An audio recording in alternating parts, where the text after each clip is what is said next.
partie art, c'est vrai, mais en même temps, pas que cela. C'est-à-dire qu'on a des représentations institutionnelles qui sont opéra, musée, théâtre, bibliothèque. Là, ça se situe dans des lieux semi-publics, semi-privés. Donc l'idée de mener ce type d'action, c'était aussi accompagner ce travail par une recherche des nouvelles esthétiques de l'art. C'est-à-dire que cette démarche-là n'est pas seulement d'exposer, c'est aussi fabriquer avec l'humain. Et l'humain est un vecteur qu'on n'oublie pas, parce que habiter, c'est aussi recevoir dans un lieu. Voilà. Est-ce que tu peux juste parler de loge, qu'on sache un peu de quoi il s'agit ? Alors loge est finalement un mot générique pour situer plein de petits lieux, la loge de théâtre, la loge où on se met à se farder peut-être, et puis la loge de gardien qui est devenue un lieu assez emblématique dans cette Essonne et banlieue de cité de 90 hectares, c'est d'exposer des œuvres dont les gardiens ont fait le choix. C'est-à-dire que les artistes ne viennent pas avec des œuvres déjà toutes faites, c'est des œuvres qui sont fabriquées suivant une thématique, et le galeriste, entre guillemets, c'est le gardien. C'est lui qui choisit, c'est lui qui a la vie ou la mort de l'artiste dans ses mains. Il dit non, ça me plaît pas, oui, ça me plaît. Et ce sont des parcours qui vraiment chaque année se ponctuent facilement sur plus de 10 loges. Donc c'est 4 kilomètres de marche dans une cité qui a une image plutôt négative. Et quand on fait venir le monde de l'extérieur de cette cité, ils sont ravis et ils côtoient des gens tout à fait normaux, sympathiques, accueillants. Et donc ça, c'est une façon de voir autrement ces lieux-là. Marcella ? Donc, depuis tout à l'heure, je réfléchis à la question sur le côté innovant. Alors, nos actions, elles sont diverses et variées, donc il me faut un dénominateur commun. Je pense que le côté innovant de nos actions, c'est peut-être ne pas se résigner au précaré auquel on aurait imaginé qu'une association qui travaille avec des résidents doit se cantonner. Et que ce soit sur les projets autour du numérique, c'est-à-dire qu'effectivement les jeunes qu'on accompagne ne sont pas obligatoirement destinés uniquement aux bâtiments, aux espaces verts, mais qu'on peut aussi emprunter avec eux la modernité, le siècle actuel. Ne pas se dire qu'on peut faire petit dans un petit coin, une petite fête des quartiers avec des petites choses, mais qu'on peut avoir l'ambition du grand, de l'exigence, de monter des spectacles, parce que cela nous est arrivé aussi, de grande qualité. Voilà, se dire que le côté innovant, et c'est malheureux à dire au final, hein, on est innovant parce qu'on sort de là où on souhaite nous y voir. Voilà, j'espère, enfin je suppose qu'on va échanger un peu plus en profondeur. On finit le tour de table et on y reviendra. Alors nous sommes une compagnie de théâtre de rue, donc l'innovation, elle n'est pas présente puisque le théâtre de rue a 2500 ans, donc c'est vrai que c'est pas tellement innovant. Mais par le contexte économique, eh bien oui, ça devient innovant puisque il y a cette résignation, il y a ce repli. Nous on est intervenus, c'est marrant parce que ça a souvent dit 2006. C'était les émeutes, pour le contexte, les émeutes, révoltes.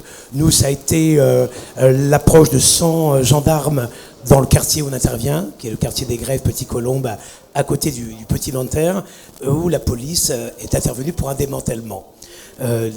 Démantèlement, donc du coup le regard dans la presse, donc une mauvaise image. Ensuite, fusillade, règlement de compte entre les bandes, où de l'enjeu étant la drogue.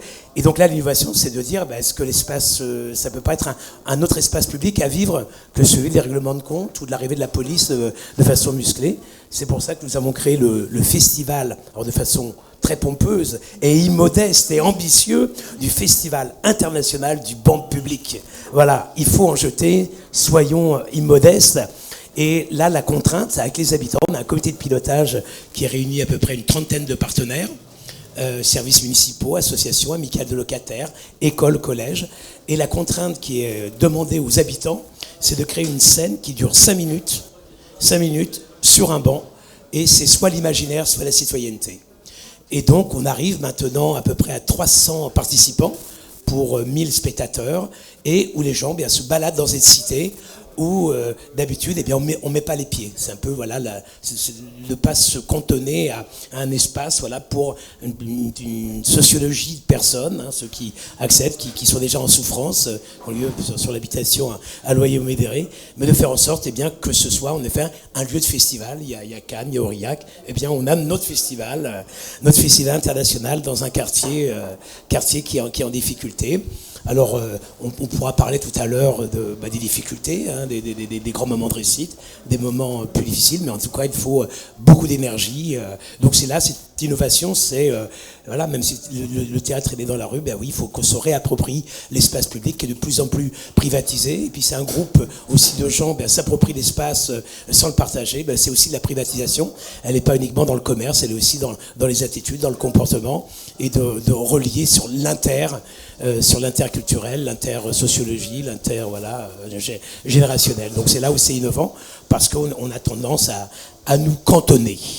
Alors je précise juste pour qu'on se rende bien compte que le Festival international du banc public, c'est 6 mois de travail dans des ateliers menés partout dans la ville, dans des structures très différentes, et qui se retrouvent un jour de juin en général, ou une demi-journée, où là on peut passer de banc en banc pour voir le résultat de 6 mois de travail. C'est quand même derrière, quand on dit ambitieux, il y a du qualitatif, de l'implication énorme, de plein de gens, et c'est ça qui est intéressant. Il y a d'ailleurs tous les personnes qui sont ici, sur Banlieue Créative, on a fait un reportage sur le Grand Bouillon.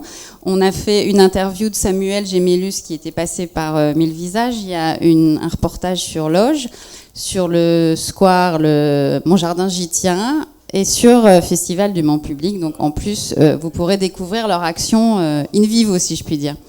Alors, sur l'innovation, déjà, est-ce qu'entre ce que vous avez dit, il y a des mots, là, expérimental, ambitieux, hors cadre, on ne se cantonne pas là où on veut se cantonner. Est-ce que ça fait réagir?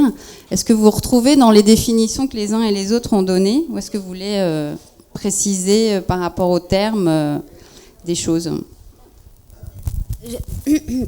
Pour moi, l'innovation a souvent attrait à quelque chose de technologique. Et là, on voit bien que non, c'est plutôt nos regards, nos postures et nos actions qui sont concernées par l'innovation, qui est un terme, moi, que j'aime pas beaucoup, parce que je trouve qu'il vient plutôt de la puissance publique, qui, au moment où elle réduit les budgets, dit « Ah, on va essayer de repérer des actions innovantes ». Donc c'est vrai que j'ai un petit peu de réticence pour parler d'innovation sociale, qui est un petit peu trop à la mode à mon goût. Maintenant, je trouve que tout ce qui s'est dit par rapport à l'innovation, pour moi, est aussi relié à quelque chose d'utopique, ce décalage. On voudrait nous mettre à cet endroit-là, eh bien non, on ne va pas aller justement œuvrer selon ce mode de faire, ses intentions, etc. On va se décaler et puis on va faire autrement et on va peut-être décloisonner. Voilà, comme tu fais Thierry, c'est-à-dire il n'y a pas le responsable politique d'un côté et l'habitant ou l'usager de l'autre. Non, on va tout brasser, etc. Donc pour moi, il y a quelque chose d'utopique. On réinvente quelque chose d'assez... de démocratique, voilà. On réinvente son rapport à la démocratie. C'est bien, c'est ambitieux en plus, là, pour le coup. Mais c'est tout à fait. Hein. Il y a aussi, sur le côté hors cadre, je pense qu'on va aussi au-delà, quoi. On est aussi là pour péter les cadres. Enfin, pour moi, c'est ça aussi. Enfin, nous, par exemple, c'est ce qu'on a envie de faire. Je dis toujours qu'on crée des ponts, parce que oui, on crée des ponts entre des professionnels du cinéma et des jeunes issus de quartiers populaires, de banlieues, de périphéries. Et le but, c'est casser les ghettos, refaire du lien entre des milieux qui se côtoient plus du tout, casser les a priori, casser tout ça. Et je pense que c'est important aussi dans la définition de ce qu'on fait.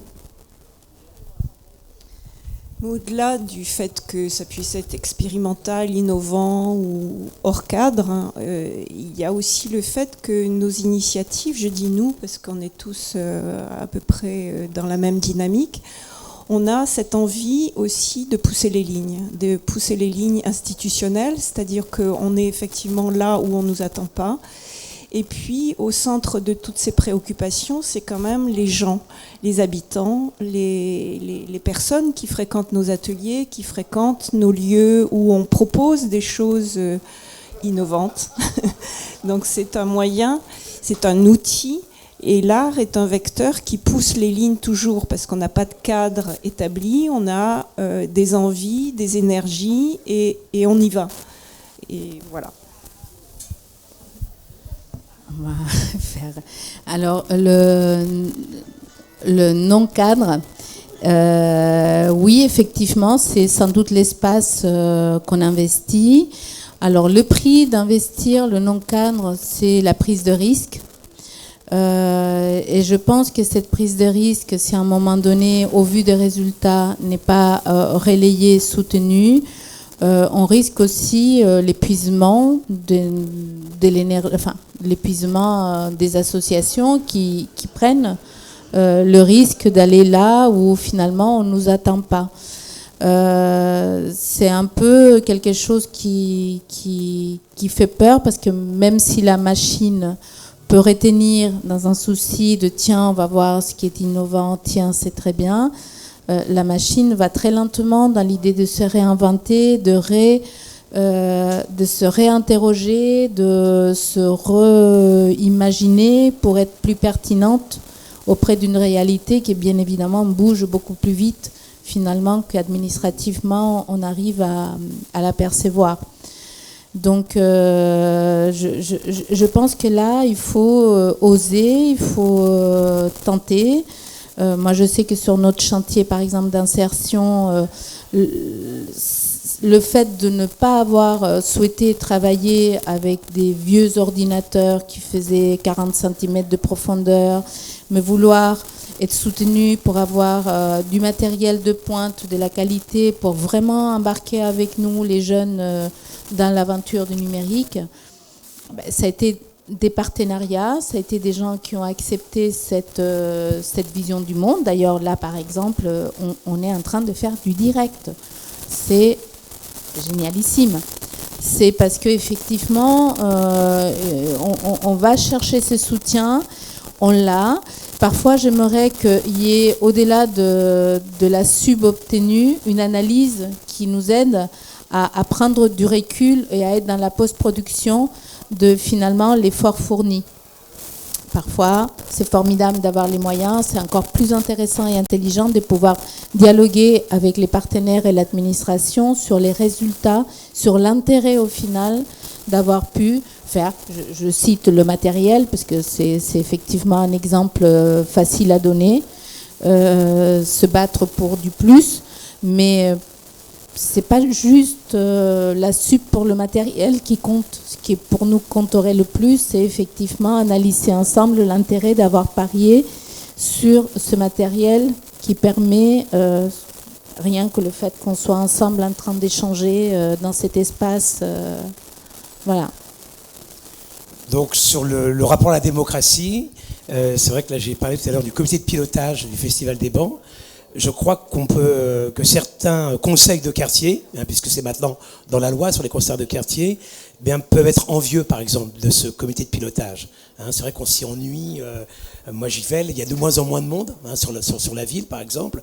Et je trouve que ce comité de pilotage, il réunit vraiment une diversité, parce que ça peut aller de l'enseignant, de l'éducateur, de l'habitant, de la présidente de l'amicale des locataires, y compris des élus, et où il y a des perspectives donc à court terme, à moyen terme et à long terme, puisque c'est le jour J.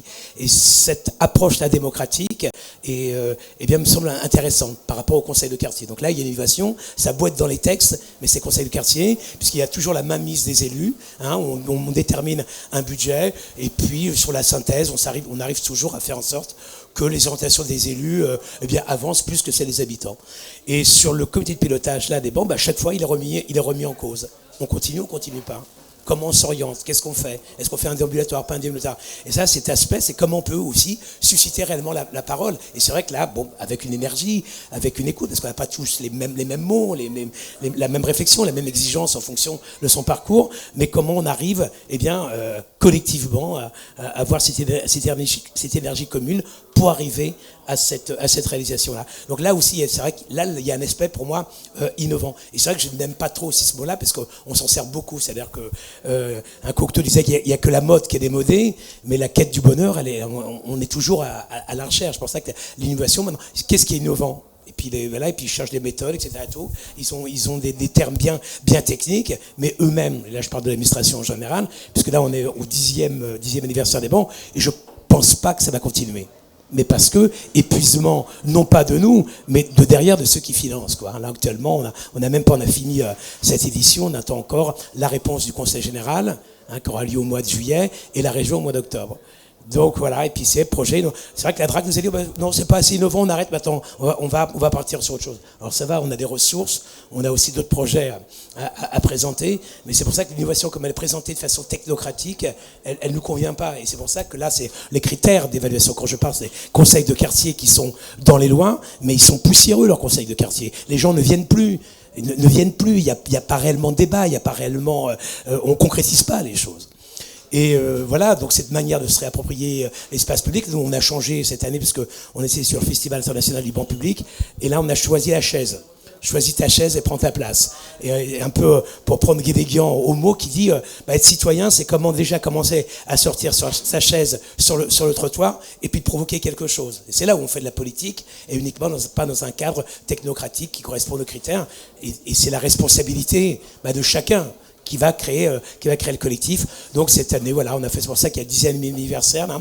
On a récupéré des chaises qui étaient esselées dans la rue, et on les a détournées avec les aspirations de chacun. Voilà. On a amené 2 petites chaises qui fait référence au banc public et aux chaises. C'est bon ? Vas-y. Après, je dirais juste au cadreur s'il pouvait cadrer les chaises. Parce qu'on a parlé de ces magnifiques chaises. Je voudrais juste qu'on fasse un petit plan de ces chaises, puisqu'on est en live et en direct. Et ou la rapprocher, voilà, super.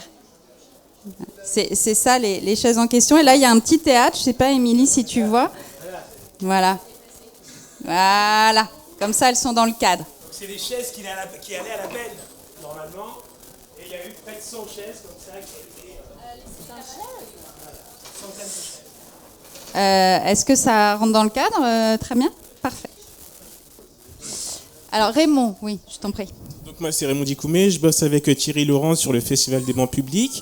Et ce que j'ai à dire là après 10 ans, c'est que vraiment ce festival a pu marquer le quartier aussi d'une façon historique. C'est-à-dire que là ça fait 10 ans qu'on bosse sur ce quartier-là. C'est un quartier qui est pas très vieux. En fait les quartiers de banlieue, souvent ce quartier-là, il y a 60 ans c'était encore des bidonvilles. Les cités se sont créées là il y a 50 ans. Et c'est la première fois qu'il y a une action aussi durable sur le quartier, une action artistique. Et c'est vrai que moi par exemple j'ai participé au banc public quand j'étais jeune en tant que jeune. Aujourd'hui j'y travaille et je sais que sur ce quartier-là, la plupart des habitants ont au moins un fils, une petite frère, une voisine qui a participé au festival en tant que jeune ou même qui a fait partie d'une association qui a aussi participé au festival. Et donc c'est ça que je trouve intéressant et beau, c'est de se dire qu'en fait nous-mêmes on peut marquer l'identité de notre quartier comme on le décide.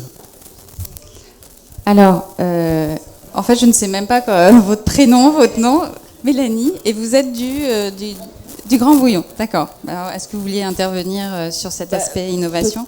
L'innovation, et par rapport à ce que vous disiez, peut-être que l'innovation est la pérennité de ce qu'on crée, parce que l'innovation, et par rapport à ce que tu dis Thierry sur nos administrations, c'est qu'on est sur un coup, ça marche bien, on peut trouver des sous une fois, 2 fois, mais sur la durée, c'est beaucoup plus compliqué. Et on est tous convaincus du sens de nos actions et qu'elles ont tout leur intérêt. On occupe des espaces qui sont vides et qui ont besoin d'être occupés, mais on a besoin d'être accompagné sur le temps et pas juste sur une fois, 2 fois. Mario. Oui, je voulais juste réagir par rapport au temps et à la durée. On sait qu'un projet ne peut exister que s'il s'inscrit dans la durée. Donc c'est complémentaire à ce que tu disais. Et il est vrai qu'en 2 ans, on ne peut pas implanter, faire vivre un projet. Il nous faut au moins 10 ans dans des quartiers, dans des lieux, pour les comprendre déjà, mais aussi pour associer les institutions, associer les politiques, et que là, on puisse pousser les lignes vraiment. C'est-à-dire que c'est pas seulement exposer, c'est pas seulement faire du théâtre, c'est tout ce qui est en plus qui fait qu'un projet puisse exister. Est-ce que dans la salle, il y a à ce stade de notre débat des questions, des témoignages? Moi, j'ai plein de questions, hein, si vous n'avez pas, mais... Non? Pour l'instant, non? On reviendra plus tard?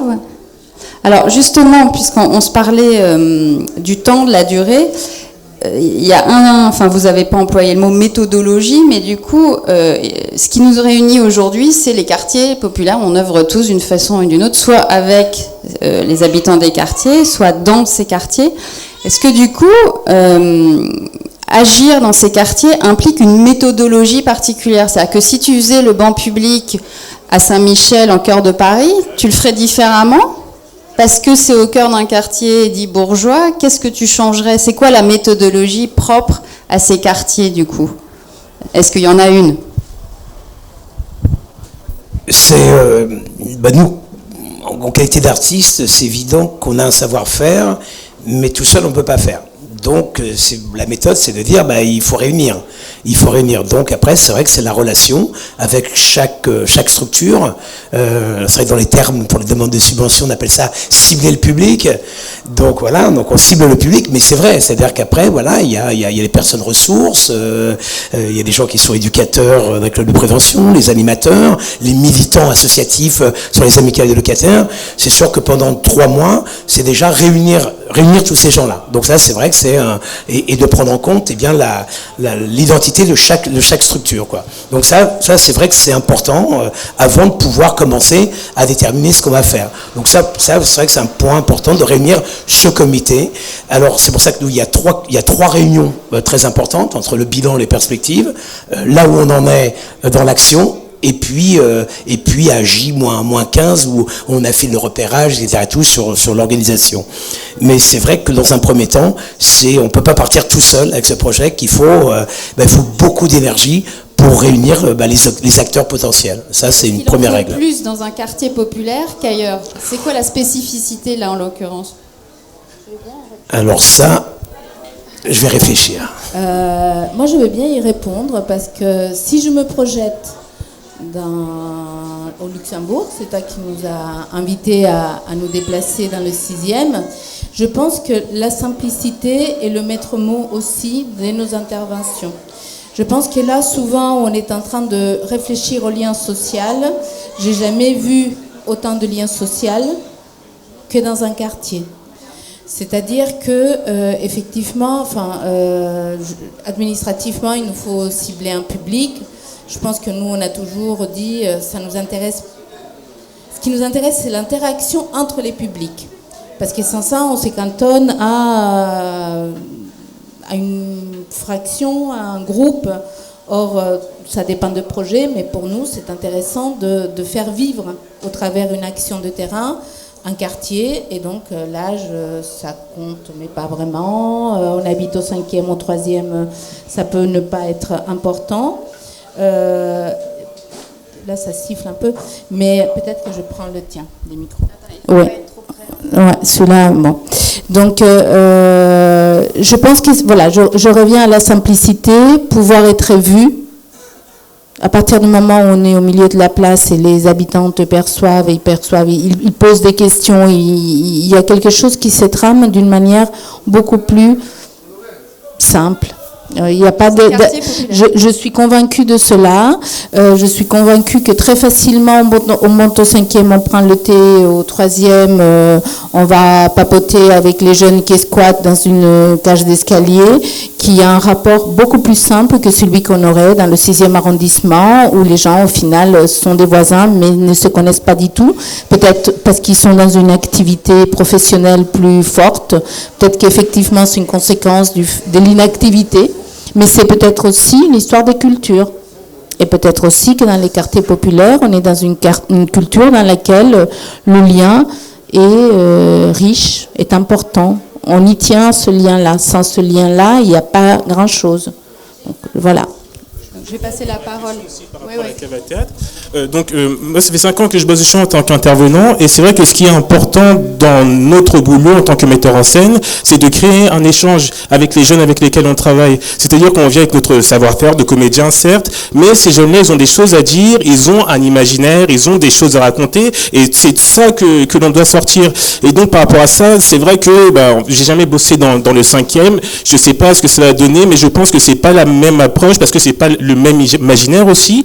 Là, on est dans des quartiers, on a affaire à de la diversité, comme on dit entre guillemets, et c'est vrai que c'est une vraie richesse pour nous, une vraie richesse moi en tant qu'intervenant aussi, parce que c'est des jeunes qui viennent de cultures différentes et qui ont plein de choses à apporter.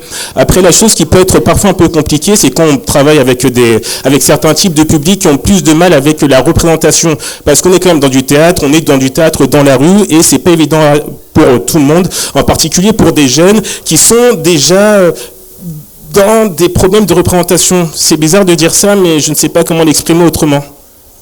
Mais à vous écouter, je vais passer la parole à Marie et à Flora ensuite, et à Mélanie bien sûr, mais c'est plus simple finalement.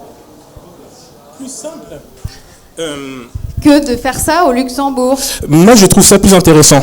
Plus simple, je pense pas que c'est le mot, parce que c'est quand même du boulot. On arrive aussi bon, là le festival a quand même des années derrière lui, donc les jeunes savent ce que c'est, ils savent que c'est que le théâtre, tout ça, mais je sais pas, j'ai jamais bossé dans le 5e. Pardon. Marie, je suis sûre, est-ce que tu partages ce point de vue? Là, il y a le public qui veut... Oui. Attends, Marie peut-être, et puis après je passe la parole à Dima. Alors, c'est une question de diagnostic. Je pense que les projets doivent se glisser comme dans une couette dans la fonction lieu et ses habitants. Donc, le 5e ou le fin fond d'une banlieue, forcément, banlieue veut dire au banc de la société, de la civilisation. Donc, on est très, très gourmand de tous ces projets en banlieue, alors que dans le 5e, on a pléthore de projets et je pense qu'on n'a plus d'appétit pour ce type de projet. Mais les gens sont des gens et je pense que malgré tout, qu'ils soient dans le 5e ou qu'ils soient à n'importe où ailleurs, je crois que les projets doivent aussi s'adapter aux gens. Dima Vezzani, de Permis de vivre la ville. Oui, c'était un peu ça que je voulais dire, c'est que dans les 5e, toutes les expressions théâtrales ou artistiques sont déjà bien canalisées, ils ont leur public, ils ont leur lieu, ce sont des choses très députées, je dirais. Alors que dans les quartiers, souvent, on est obligé de chercher l'innovation dans des lieux différents et souvent au milieu des gens eux-mêmes. Et donc, il y a une différence que souvent, dans les 5e, il me semble que l'activité artistique, l'activité culturelle reste un choix personnel dans un lieu précis, dans un groupe très précis. Alors que dans les quartiers, ça devient très rapidement un fait social.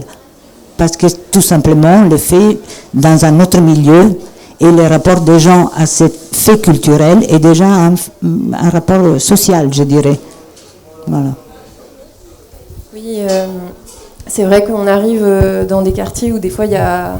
c'est pas le désert, mais où il y a besoin de construire des nouveaux cadres qui n'existaient pas avant. Il y a aussi parfois un passé douloureux. Enfin, nous, par exemple, on travaille sur des quartiers qui ont été assez malmenés en termes d'image. Donc l'introduction d'une caméra dans certains quartiers aujourd'hui, c'est pas simple. C'est quelque chose qui est pas simple et qui est moins simple en tout cas que dans plein d'autres endroits. Donc en effet, il y a vraiment besoin d'avoir cette réappropriation, d'avoir cet échange. On ne peut pas arriver comme ça de l'extérieur à filmer les gens, quoi. Enfin, vraiment, il faut ce travail de long terme et l'implication des gens sur place aussi.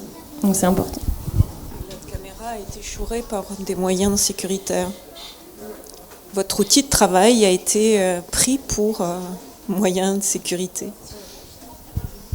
Il faut reprendre votre outil. Alors, toujours pas dans la salle, hein, aucune réaction, non?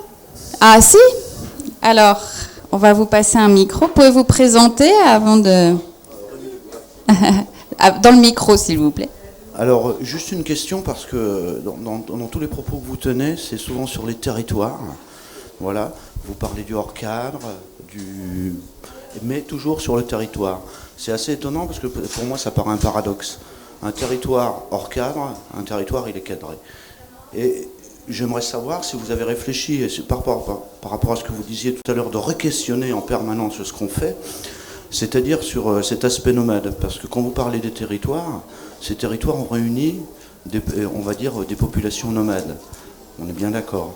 Et donc, il faudrait peut-être retrouver ce nomadisme, c'est-à-dire ce nomadisme culturel. Par exemple, quand je pense aux chaises que vous dites, au banc, est-ce que vous êtes allé commettre ces interventions dans le 5e arrondissement avec des gens du quartier? C'est-à-dire, est-ce que vous avez éclaté le territoire pour le transporter ailleurs, pour refaire un nomadisme, c'est-à-dire un mouvement? Parce que l'art, on est dans la culture c'est un mouvement. Et si on se cantonne à des territoires, qu'est-ce qu'on fait? Vous allez être absorbé par l'administration dont vous parliez tout à l'heure, vous allez être absorbé par le quartier au certain moment dans une reconnaissance historique, etc. Qu'est-ce qu'on veut créer comme histoire? Est-ce une histoire en mouvement ou alors une histoire de territoire? Et on sait que tout territoire suscite des conflits et suscite aussi des communautarismes, quels qu'ils soient. Est-ce que vous êtes questionné dans ce sens-là? C'est tout ce que je voulais. Alors, Mélanie va... Alors c'est une réponse entre les deux sur la question du 5e. C'est vrai que j'arrive pas à répondre parce que j'ai jamais travaillé dans les beaux quartiers et je sais pas comment je m'y prendrais. Et c'est sûr que dans les beaux quartiers, les cadres sont là, les infrastructures sont là. Il existe des choses pour avoir une pratique artistique, culturelle, une vie sociale. Il y a des bars, il y a des cafés. On peut y faire ce qu'on veut.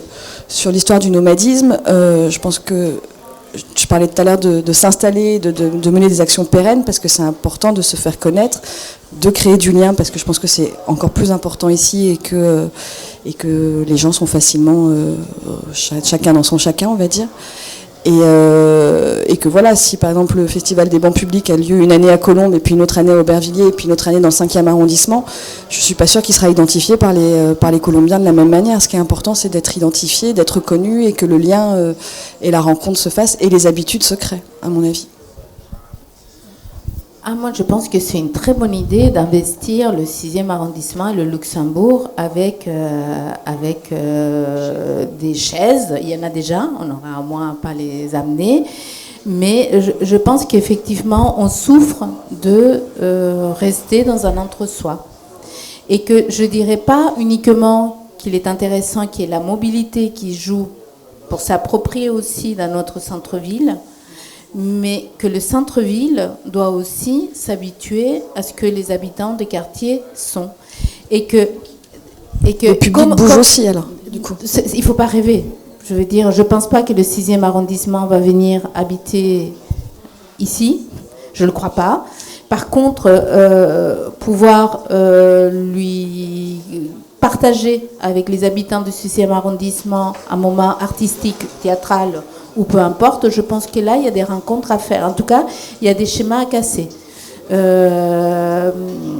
Pour exemple, notre premier chantier, pour des raisons bêtes de lieu, n'a pas pu se réaliser un pied d'immeuble. Et nous sommes restés dans notre siège qui était dans le 14e arrondissement. On en a tiré un élément extrêmement positif, effectivement, identifier dans la mobilité des jeunes à être capable de venir, de repérer d'autres codes sans qu'on ait à faire la morale. On s'en rend compte qu'il y a une manière de communiquer, de s'habiller et c'est pas inintéressant de aussi être capable de s'adapter. Mais ce qui était le plus intéressant au final, c'est le jour où le quartier a commencé à se rebiffer parce que ça parlait fort, parce que ces jeunes habillés comme ça, et qu'il a fallu finalement s'imposer avec notre différence dans ce quartier-là. Aujourd'hui même, on a vécu un moment un peu douloureux dans un autre lieu qu'on vient d'investir, un peu bobo bourgeois, des gens très bien, très sympatoches, mais au final, la jeunesse des quartiers fait peur d'une manière ou d'une autre. Et il va falloir, une fois de plus, là où on ne s'attendait pas, faire en sorte d'imposer cette différence, d'imposer le droit à être dans un espace commun, à ne pas être cantonné et enfermé, parce qu'on n'a pas envie de nous entendre dialoguer avec ces jeunes ou de leur permettre d'être là où on... Voilà, c'était trop clean au final. Bon, voilà. Je pense que de ce fait-là, il faut vraiment... C'est douloureux. C'est des moments difficiles et douloureux. J'en avais même pleuré une fois parce que je disais, mon Dieu, c'est tellement bien de s'insérer, mais s'il s'insère au loin. Je ne veux pas voir cette différence-là. C'est pas ce que je disais, je suis Oui, d'accord avec vous. Non, Moi, je parle juste du projet sans ses protagonistes. C'est intéressant peut-être de casser. Enfin, je trouve super votre intervention. Ça nous interpelle. Aujourd'hui, la cohabitation et la mixité sociale, elle ne viendra pas naturellement. Donc, au moins, dans l'activité, essayons de forcer les portes. N'ayons pas peur d'aller dans les centres-villes où on ne nous attend pas. Et je pense qu'il y a une question dans la salle. C'est plus qu'une question, c'est aussi un peu une réaction dans le sens de l'intervention de la personne d'avant. C'est en même temps, souvent, toutes les belles initiatives qu'on peut avoir les uns et les autres dans les quartiers, elles sont portées toujours un petit peu par les mêmes personnes, c'est-à-dire pas des gens issus des quartiers.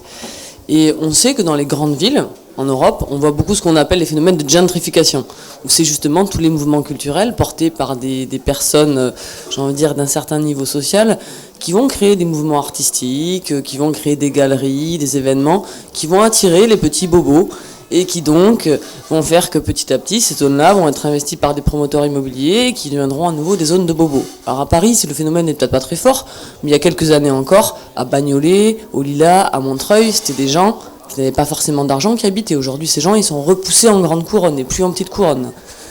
Et donc, en même temps, de par qui on est et ce qu'on crée et ce qu'on amène, on contribue aussi à repousser les limites. Et on voit aujourd'hui qu'à Paris, c'est plus la petite couronne, quelques endroits encore qui restent des petits îlots, mais grosso modo, par rapport à ce que c'était il y a quelques années, c'est rien.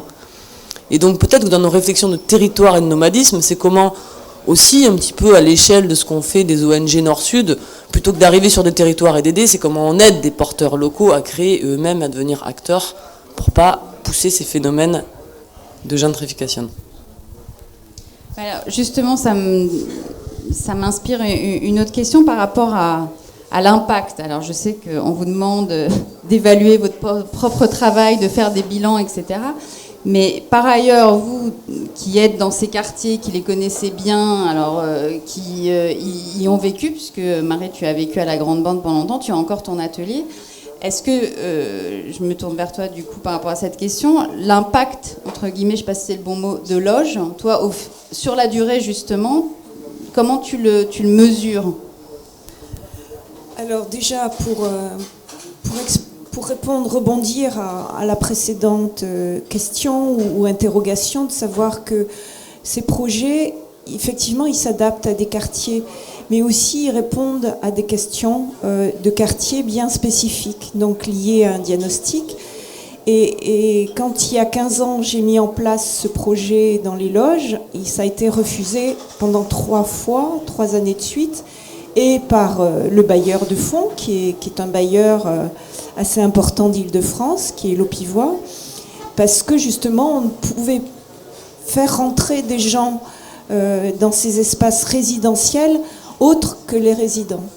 Donc la grande question était surtout, on ne veut pas qu'il y ait éclatement ou ouverture de ces lieux-là qui ont été choisis pour être mis des gens dans des ghettos, en fait.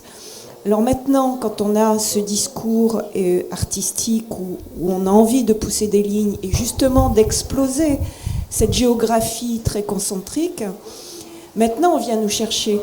Et le projet Loge devait durer 1 année parce que c'est tellement lourd à porter, c'est effectivement 6 mois, voire 1 année de travail en amont qui ne se voit pas.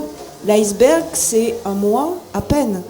Mais tout ce travail en amont est aussi important que ce qu'on voit réellement, parce que c'est un travail de solidarité, de rapprochement d'institutions, de questionnement entre le haut et le bas. C'est horizontal aussi, parce que tout le monde travaille en même temps. Donc la continuité, elle est venue de la part des institutions. C'est-à-dire que moi, je n'ai pas choisi de continuer. C'est petit à petit que le fil d'Ariane s'est déroulé et que je suis restée là à toujours accompagner les habitants et les gens dans cette dynamique de questionnement de leur environnement. Donc la géographie, elle s'est ouverte de ce territoire grâce à ce projet. Donc les gens viennent d'ailleurs, viennent de Suède, viennent de Marseille pour justement se questionner ou voir comment on fonctionne nous. Il y a eu même les promenades urbaines qui sont venues avec des gens bien pensants du CAE qui se questionnent. CAE, tu peux juste dire ce que c'est ? CAE, c'est le Conseil d'architecture de l'environnement et qui sévit dans chaque département d'Île-de-France ou même d'ailleurs. C'est une loi 1901. Bon, c'est des associations qui sont autonomes, mais qui se questionnent sur l'urbanité et ces nouveaux grands ensembles. Donc l'espace public, l'espace privé est en train de changer et le lexique avec. Donc l'urbanité change aussi beaucoup. Alors j'ai juste une petite question supplémentaire. Est-ce que donc c'est pendant un mois des œuvres d'art choisies par des gardiens de la Grande Borne, donc qui accueillent cette œuvre, ça peut être des bijoux, ça peut être une peinture, ça peut être une sculpture, etc. Est-ce que toi, comment tu évalues l'impact que ça a eu dans le rapport, par exemple, entre les gardiens et les locataires ? Qu'est-ce que l'œuvre d'art change dans ce rapport, par exemple ? Effectivement, tu avais posé cette question, j'étais un peu à l'ouest, mais voilà, le rapport a changé. C'est que ces espaces qui étaient des lieux négatifs ou de réclamation, où les gens agressaient les gardiens, et les gardiens souvent étaient dans des situations de grand désespoir, puisque c'est eux aussi qui vont récupérer les impayés. Donc ils sont en première ligne et ils font le lien entre le bailleur et les habitants. Ceci étant dit, les œuvres d'art qui sont tout d'un coup pas des mois réguliers, puisque c'est chaque fois une surprise, arrivent dans une loge et finalement ça détourne les conversations, ça détourne les lieux, puisque ces lieux ne sont plus des lieux où on entrepose des ballets, mais il y a des œuvres d'art.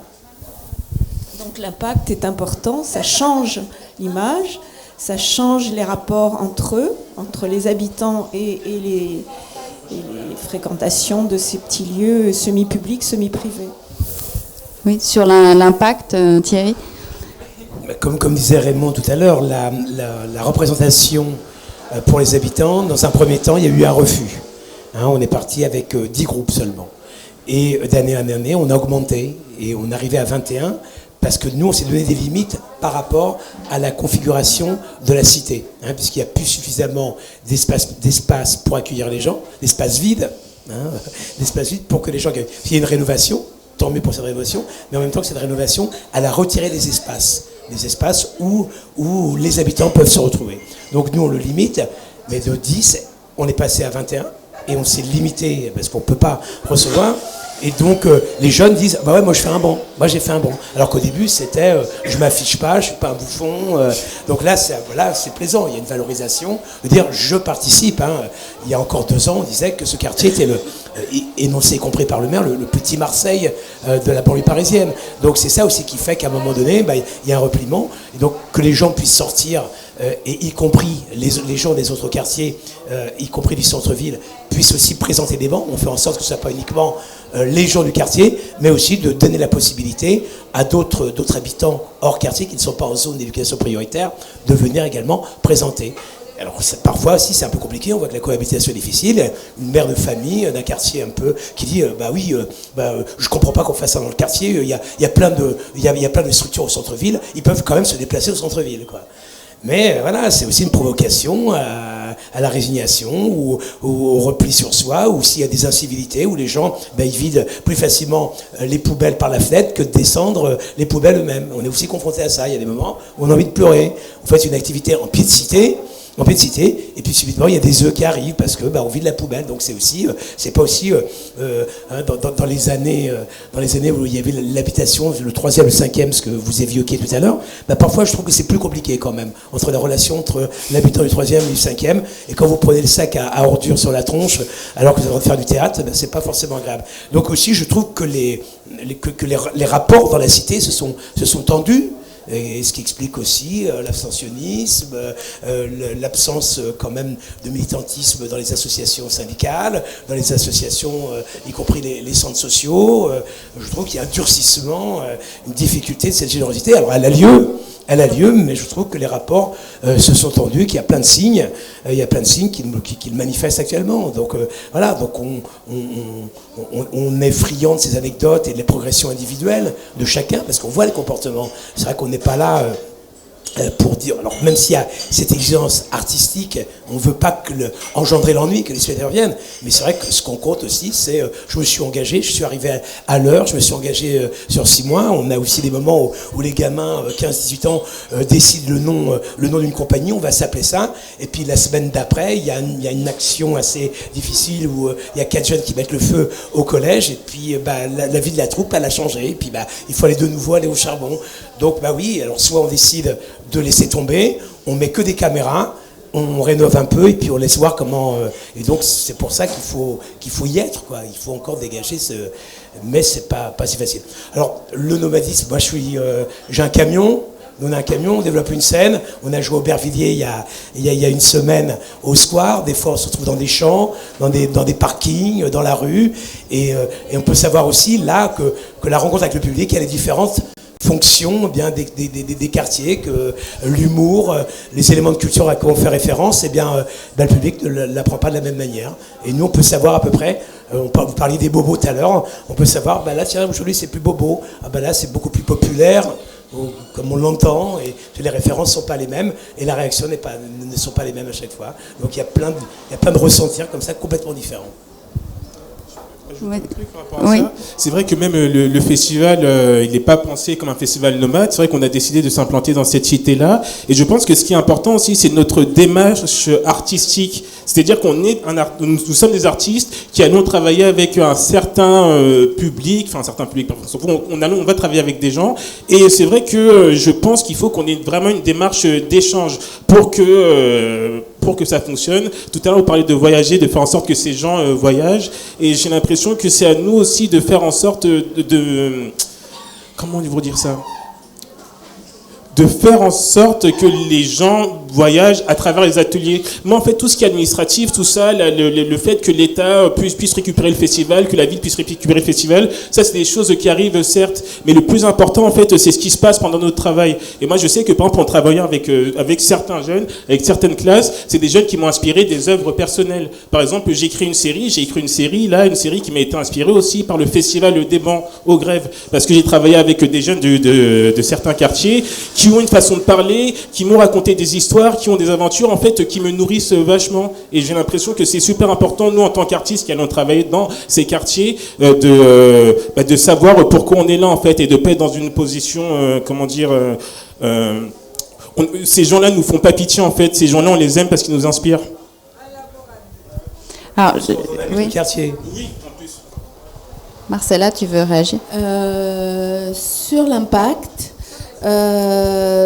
tout à l'heure, on parlait de la manière dont on pouvait approcher un public. Je disais, de mon point de vue, qu'il y avait une simplicité, peut-être liée au fait qu'effectivement, on est dans des quartiers populaires où le lien, bien qu'il s'étende, il existe encore. Alors qu'il y a d'autres endroits où c'est vraiment l'appartement dans lequel je rentre, je ressors, et au final, il n'y a pas de lien à tendre ou à pas tendre parce qu'il n'existe pas. Mais une fois qu'on est entré en contact, qu'on a réussi à tisser, à être accueilli, à accepter, tisser du lien, je pense que le travail, en tout cas, que notre association a accompli, est celui de croire, de créer, de permettre cet espace où il est possible de se projeter, d'exprimer, de construire et de porter un projet. Et je pense que là, effectivement, il y a de la pédagogie, il y a une manière de faire qui nous concerne nous. Nous, on va être à proposer plein d'accroches et on va accueillir Madame du 3e parce qu'elle sait faire de la couture et la dame ou le monsieur du 5e parce qu'il a un perroquet, que le perroquet dans une pièce ou dans une histoire peut être intéressant, ou comme on l'a fait autour de Lexique des cités, des jeunes qui étaient là. Dis ce que c'est peut-être. Le Lexique des cités, c'est donc un ouvrage qui a été écrit durant 5 années avec 10 jeunes d'un quartier d'Evry, Bois-Sauvage, et dans lequel on s'est réunis à peu près tous les week-ends pendant 3 ans, avec juste un crayon à l'époque et beaucoup d'envie finalement de raconter une histoire, en l'occurrence l'histoire des mots, l'étymologie. On a dessiné cet ouvrage et voilà, je dirais que de notre point de vue... Qui a été publié. Qui a été publié, vendu à plus de 30 000 exemplaires, enfin un vrai succès qu'on peut se dire on ne s'attendait pas, mais au final, avec la qualité du travail, oui, c'est tout à fait logique et normal qu'il ait rencontré ce succès-là, parce qu'il y a eu du boulot. Et il y a eu surtout un espace où il a été permis effectivement à ces jeunes, puisque personnellement je comprends, mais je ne me permets pas de parler comme eux, de justement être ceux qui allaient construire et porter ce projet. C'est-à-dire de croire qu'ils sont riches de quelque chose à dire, à raconter, à communiquer à quelqu'un d'autre. Et je pense que peut-être la clé de l'impact est de se dire, à la fin d'un projet porté, ceux qui ont bien voulu y participer sortent grandis ou pas, quelles sont les compétences avec lesquelles ils peuvent continuer une vie, une aventure, un autre projet, etc. En quoi on a réussi à renforcer ça socialement, le groupe. Comment ces compétences sociales, où on découvre, enfin, les compétences artistiques, on sait assez facilement les repérer. Tiens, il est bon comédien, tiens, il a de l'humour, tiens, il a une gestuelle, tiens, il dessine. Mais finalement, c'est lui qui sait faire du lien, c'est lui qui va être le consensuel, ou c'est lui qui va aller se bagarrer, ou c'est lui qui va être le porte-parole. C'est ça faire société, c'est ça faire groupe, et faire aussi qu'une parole devienne un peu militante et revendique aussi une identité culturelle forte, propre, riche, intéressante. Donc voilà, l'impact pour moi, c'est sur l'ensemble des projets que nous portons peut-être tous, chacun dans notre coin, c'est finalement de construire cette citoyenneté, cette envie, ce désir de le dire. De dire quoi, peu importe quoi, mais le dire collectivement, on existe, on a du talent, on n'est pas juste cantonné à des formations qui sont celles du bahut qui est un coin de bâtiment et qui va nous proposer à tous de l'électrotechnique ou de la comptabilité. On a aussi envie de devenir autre chose et le faire publiquement ensemble. Alors, je vais juste réagir et donner la parole à Flora, parce que pour Banlieue Créative, on a fait une tribune, donc on a été interviewé Samuel Gemellus, qui est passé par Ciné Talent, une action de formation, enfin que tu pourras décrire mieux que moi, pendant plusieurs mois, pendant une année. Pendant une année, et donc Samuel, qui dans son coin, tout seul, rêvait à Grigny de devenir réalisateur, mais c'était vraiment un rêve et un peu difficile de se projeter dans ce métier. Puis il rencontre Mille Visages. Il a en plus un prix, la Fondation France Télévisions, pour un court-métrage qu'il a réalisé, qui est aussi sur Banlieue Créative d'ailleurs. Et quand on l'interviewe, il nous dit ce qui serait facile pour moi finalement, les portes s'ouvrent quand je dis que je suis un réalisateur qui vient de quartier.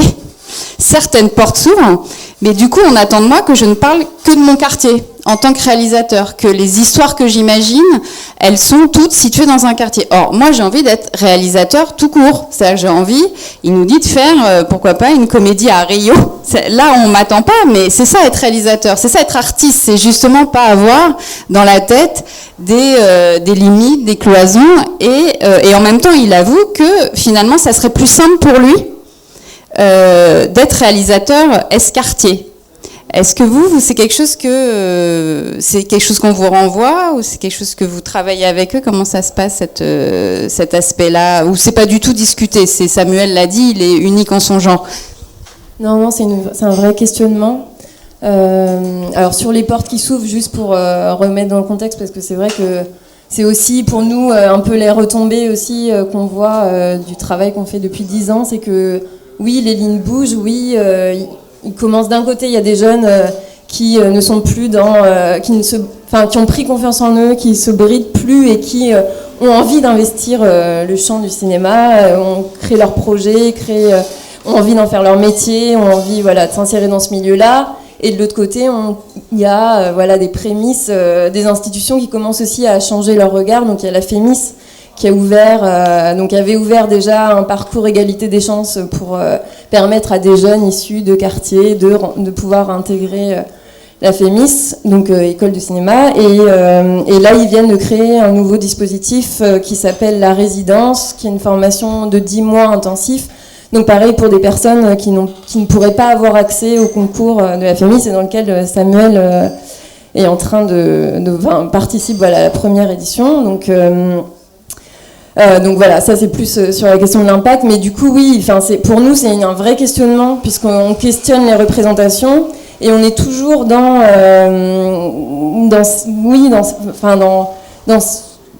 cette problématique où à la fois ces jeunes-là, ils ont peu accès à la parole, ils ont peu de place encore sur que ce soit dans les médias ou dans le cinéma ou dans les représentations en général. Et pour parler des quartiers, personne ne le ferait mieux qu'eux, quelque part. Il faut qu'ils se réapproprient la représentation de leur propre quartier. Et du coup, il faut qu'ils en parlent. Et en même temps, ils ont envie de sortir cette image. Ils ont envie d'aller autre part. Et c'est toujours, on est toujours dans ce balancement. Cette année, l'année dernière, en 2014, dans le Ciné Talent, on s'est dit, bon allez, cette fois on arrête, on parle pas des quartiers, on fait un film fantastique. On est parti dans la magie, on a fait tout un tas d'autres choses, et en même temps c'était hyper intéressant parce que du coup on était quand même dans le questionnement de l'interculturalité. Quand on a dit le mot magie, il y en a qui sont arrivés avec les magiciens africains, il y en a qui sont arrivés avec les contes de Bretagne, il y en a qui sont... et il y avait quand même une richesse importante qui prouvait que la diversité qu'il peut y avoir dans les quartiers en termes de création. Donc, mais c'est une question qui n'est pas résolue, c'est vrai que c'est toujours un questionnement, ça. Une réaction dans la salle, une question, un témoignage. Il y a quelqu'un qui arrive en vélo, donc je ne sais pas si c'est de l'innovation culturelle ou pas. Non, rien dans la salle, aucune réaction, aucune question. Non. Oui, Raymond, je t'en prie. Par rapport à ce que tu viens de dire, là, je connais bien l'association 1000 Visages parce que j'en ai fait partie. J'ai fait un stage 1000 Visages il y a à peu près 10 ans, donc voilà, c'est cool ce que vous faites. Et par rapport à la représentation, par rapport à l'image de la banlieue, c'est vrai que par exemple là, je suis en train de bosser sur un film qui se passe dans un quartier, mais j'ai l'impression qu'avec ce film-là, j'ai une mission justement de changer l'image qu'on peut en avoir et l'image que les jeunes ont du quartier de la banlieue en fait, parce que moi je suis un jeune banlieusard, je suis un gars de Colombes, j'ai grandi à Colombes, mais c'est vrai que par exemple dans le monde du cinéma en tant que comédien, j'ai jamais été quand il y avait des rôles de mecs de cité ou des mecs de banlieue, je n'en faisais pas partie parce que c'est pas ce que je représente en fait. Je représente plus un petit peu le petit Renoir bobo de Paris, et c'est vrai qu'il y a une vraie diversité. Même depuis tard je parle de ces quartiers, mais quand je dis ces quartiers, même j'ai envie de, c'est faux du tout. Tous les quartiers sont différents, toutes les banlieues sont différentes, toutes les personnes sont différentes, toutes les histoires sont différentes, et que ça se passe en banlieue, à Paris, peu importe en fait, on peut retrouver tout type de personnes partout. Et moi c'est quelque chose que j'ai envie aussi, je me dis de mettre en valeur en fait. Ça peut se passer dans une cité certes, mais on n'est pas obligé de traiter les problématiques qu'on a l'habitude d'entendre. Et je pense que c'est aussi le but de nos actions à tous, c'est d'aller voir ailleurs. Alors l'impact fait partie aussi des perspectives, je pense, et il est vrai que on est tous à œuvrer, on est tous à être des résistants pour que la citoyenneté existe, partout d'ailleurs, qu'elle soit dans le 5e, qu'elle soit en milieu rural ou ailleurs. Donc la perspective, par exemple, de métamorphose, puisque je parle pour ma chapelle, du coup, c'est de pouvoir s'inscrire sur un territoire, mais pas seulement. C'est-à-dire que l'outil est donc l'art, mais c'est aussi de provoquer un réseau un réseau qui puisse s'inscrire et surtout écrire une page de cette modernité qui est aujourd'hui et qui permet d'engager plusieurs personnes et notamment de pouvoir écrire une charte culturelle sur un territoire donné qui puisse énoncer et surtout supposer des engagements des institutions. Donc Métamorphose, l'année prochaine, met en place une charte culturelle où des entreprises, le conseil général, des gens qui veulent bien se pencher sur cette résistance culturelle seront là pour signer une charte qui permettront aux troupes, aux cinéastes, aux troupes de théâtre, je parle, aux artistes, d'exister autrement que par les aléas d'un financement. C'est-à-dire que plus on sera représenté et fort de cette marge de conduite, on pourra exister et faire pression. Merci. Notre réaction non ? Non, d'accord. Peut-être on arrive gentiment mais doucement vers la fin de notre débat. Vraiment pour qu'il n'y ait pas de frustration. Non, toujours pas. Marie, sur l'impact de l'installation du Grand Bouillon dans le quartier, tu en parles un peu dans le reportage, mais puisqu'on en est à parler de ça. Par contre, il faudrait que tu t'approches et que tu prennes un micro. Il est où le deuxième micro ? Il est là. Voilà, que Thierry te... Est-ce que je peux faire un peu d'humour ? Vas-y, je t'en prie, au contraire. Je veux dire, on génère des gens qui deviennent exubérants. Je ne sais pas si vous avez... J'ai remarqué le vélo, oui. Non, je pense que l'impact est plutôt positif. Parce que nos voisins nous ont dit qu'on avait peut-être contribué à pacifier un petit peu le quartier. Après, comme toute chose qui s'implante, qui est nouvelle, eh bien forcément, faut le temps que les choses se règlent avec les voisins, même si globalement les choses se passent bien. Je pense qu'il y a aussi beaucoup de gens qui attendent de l'implantation de ce café qui est un café original par rapport à la ville, qu'il y ait d'autres commerces qui se réimplantent, des commerces qu'on avait vus disparaître et qui se réimplantent dans ce quartier, voire aux alentours.